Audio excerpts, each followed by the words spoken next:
मैं रेणु मिश्रा, हिंदी अध्यापिका। बच्चों, आज हम कक्षा 5 विषय हिंदी का अध्ययन और अध्यापन करने जा रहे हैं, जिसमें आपका पाठ क्रमांक 3 जो कि दूसरी इकाई के अंतर्गत आता है, उसका शीर्षक है भाई भाई का प्रेम। बच्चों, ये पाठ में बहुत ही सुंदर कहानी के माध्यम से भाई भाई के असली और सच्चे प्रेम को दर्शाया गया है। आइए इस पाठ का वाचन करते हैं। मनोहरपुर नामक एक सुंदर गांव था।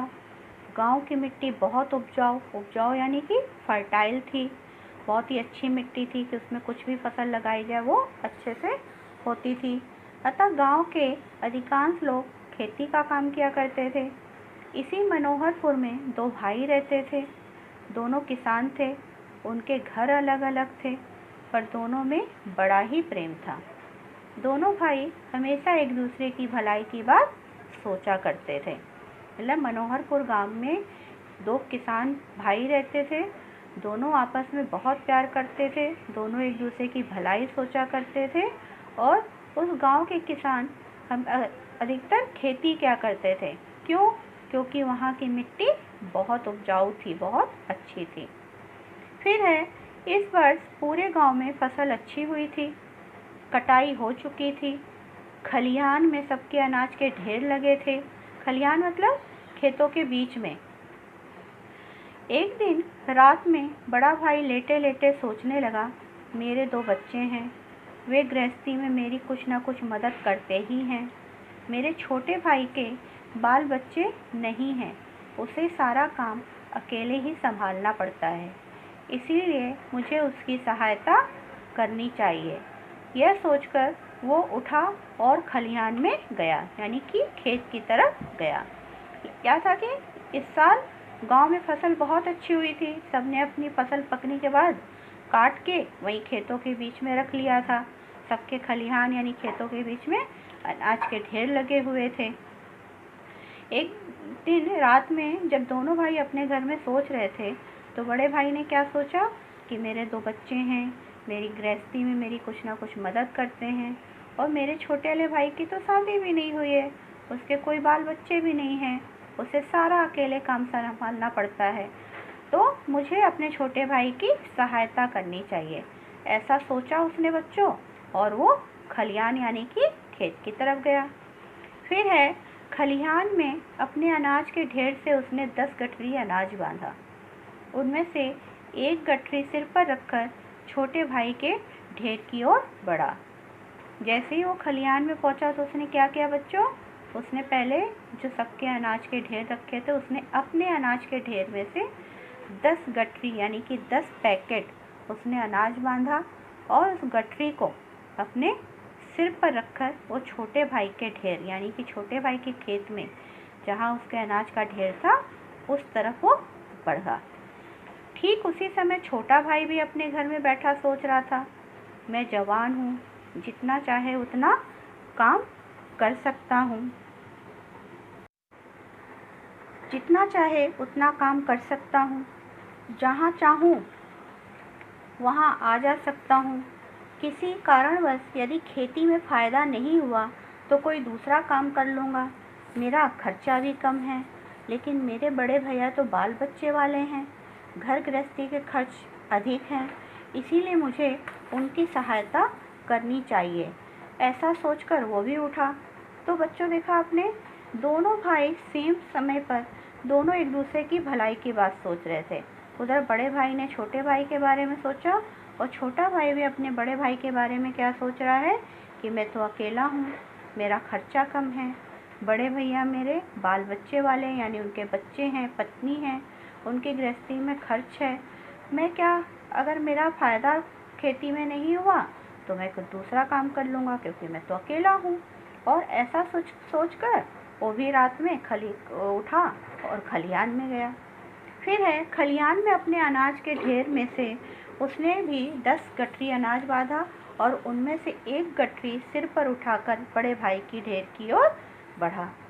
सेम जैसे बड़े भाई के दिल में अपने छोटे भाई के प्रति प्यार था, भलाई की बात थी, वैसे ही छोटे भाई ने बड़े भाई के प्रति अपने प्रेम को दर्शाते हुए दिखाया कि उसने भी अपने अनाज के ढेर में से 10 गठरी अनाज बांधा और उसमें से एक गठरी सिर पर रख के अपने बड़े भाई के खेत की ओर बढ़ गया।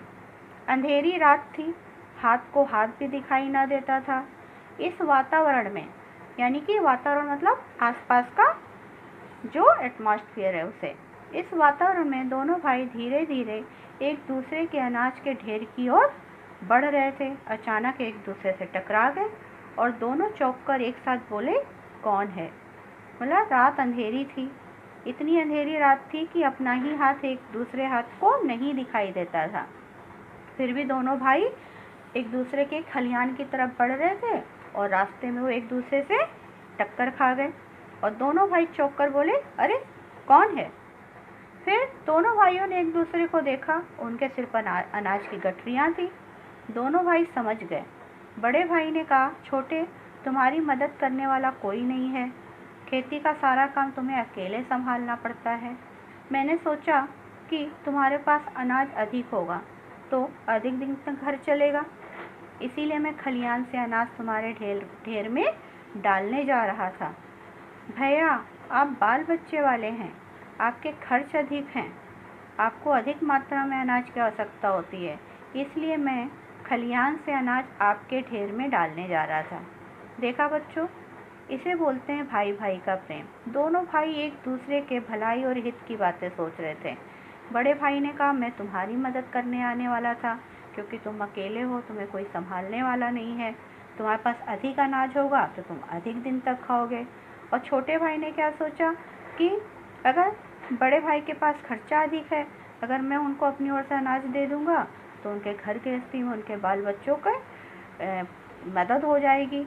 और ऐसा सोचकर वो दोनों अपने अपने अनाज के ढेर में से अनाज उठाकर एक दूसरे के खलिहान में जा रहे थे।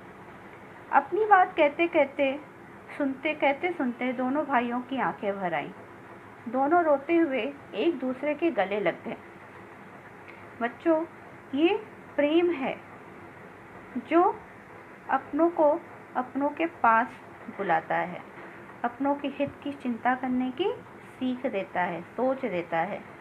इस कहानी में भी ये दिया है कि अपनी बात कहते कहते सुनते दोनों भाइयों की आंखें भर आई, मतलब दोनों रोने लगे और दोनों एक दूसरे के गले लग गए। दोनों भाइयों के प्रेम की ये कहानी आज भी लोग भाव विभोर होकर सुनते सुनाते हैं। बच्चों, ये एक लोक कहानी है और इन दोनों भाइयों के जो प्रेम की कहानी है, एक दूसरे की भलाई की कहानी है, अच्छी सोच की कहानी है। आज भी उस मनोहरपुर गांव के लोग और दूसरे आसपास के गांव के लोग भी ये दोनों भाइयों के प्रेम की कहानी बहुत ही भाव विभोर होकर कि जब वो सुनाते तो उनका गला भर जाता है, उनके आंखों से आंसू आने लगते हैं और उनकी विचारधाराएं बिल्कुल, कहना चाहिए कि जब हम किसी से बहुत प्यार करते हैं तो ऐसा लगता है कि हम उसके साथ बिल्कुल सिमट गए हैं, उनमें समा गए हैं। इसे बोलते हैं भाई भाई का प्रेम। तो आज भी उस गांव के और आसपास के गांव के लोग जब ये दोनों भाइयों के प्रेम की कहानी सुनाते हैं तो उनका गला भर आता है।